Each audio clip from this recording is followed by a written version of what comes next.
Hi friends, ఈ వీడియోలో delicious కాజు sweet తయారు చేసేద్దాం. దీనికోసం నేను 200 గ్రామ్స్ జీడిపప్పును తీసుకున్నాను.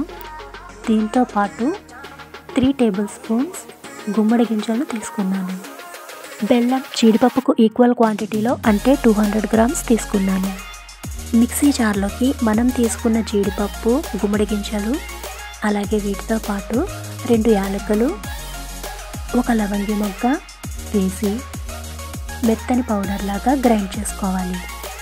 ఇప్పుడు ఈ పౌడర్లోకి కొద్దిగా మిల్క్ను అంటే ఒక 3 స్పూన్స్ వరకు మిల్క్ యాడ్ చేసి గట్టిగా పేస్ట్ అయ్యేలాగా గ్రైండ్ చేసుకోవాలి. ఇప్పుడు స్టవ్ పైన బాణని పెట్టి అందులో మనం తీసుకున్న బెల్లం వేసి 2 స్పూన్స్ వరకు వాటర్ యాడ్ చేసుకుని బెల్లాన్ని కరిగించుకోవాలి. లో ఫ్లేమ్లో 5 to 10 మినిట్స్ వరకు ఈ బెల్లాన్ని కరిగిస్తే ఇలా వీడియోలో చూపిస్తున్న విధంగా బెల్లం పాకంలాగా అవుతుంది. చూడండి బెల్లం ఎలా అవ్వాలి అంటే ఇప్పుడు మనం తీసుకుని చుడితే ఒక ఉండలాగా అవుతుంది బెల్లం.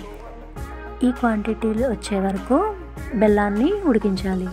ఇప్పుడు దీనిలోకి మనం ముందుగా ప్రిపేర్ చేసి పెట్టుకున్నటువంటి జీడిపప్పు, గుమ్మడి గింజల పేస్ట్ని వేసి లో ఫ్లేమ్లోనే 5 to 10 మినిట్స్ వరకు బాగా మిక్స్ చేసుకోవాలి.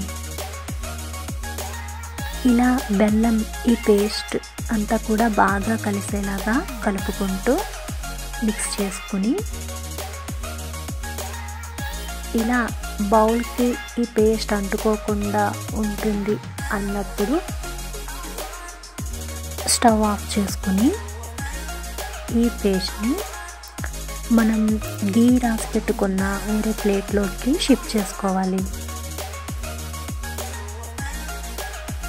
ఇలా ప్లేట్లోకి షిఫ్ట్ చేసుకున్న తర్వాత ఇదంతా బాగా చల్లారిన తర్వాత దీనిని కొద్దిగా తీసుకుని చిన్న చిన్న ఉండలుగా చేసుకోవాలి. అంతే, ఎంతో రుచికరమైనటువంటి కాజు pumpkin seeds sweet ready.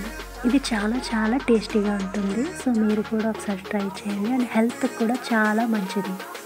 So ఎవరు మిస్ అవ్వకుండా ట్రై చేయండి. టేస్ట్ కూడా ఎంజాయ్ చేయండి. Thank you for watching my video.